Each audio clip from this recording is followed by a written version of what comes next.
Good morning అందరికీ. మేము last month Kalahasti గుడికైతే వెళ్ళాము. అక్కడ మేము పూజ చేసుకోవడానికి కానీ వెళ్ళాము. ఇక్కడ మేము గంగా సదన్ అనే బ్లాక్ దగ్గర రూమ్ తీసుకున్నామండి. మీరు ఇక్కడ చూస్తేనే కైలాస్ సదన్ పక్కనే గంగా సదన్ ఉంటుంది. అక్కడి నుంచి మేము రెడీ అయ్యి లోపల గుడికైతే వెళ్తున్నాము. టెంపుల్ దగ్గరికి పూజ కోసమని.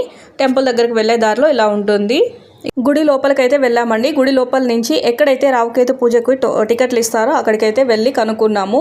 ఇక్కడ నుంచి లోపలికి వెళ్తే ఒక్కొక్క చోట ఒక్కొక్క రకంగా రావుకేతు పూజకి టోకన్లు అయితే ఇస్తారండి.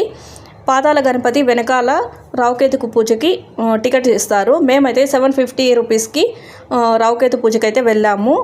ఇక్కడ నుంచి లైన్లో ఇలా ఇక్కడికి వస్తే ఇక్కడ రావుకేతు పూజ చేస్తారండి. మేము తీసుకున్న టోకన్కి అక్కడే చేస్తారు. అక్కడి నుంచి మేము పూజ చేసుకొని బయటకు వచ్చేసాము. పూజ చేసుకున్న తర్వాత 50 రూపీస్ దర్శనానికి అయితే పంపించారండి. దర్శనం చేసుకొని బయటకైతే వచ్చేసాము.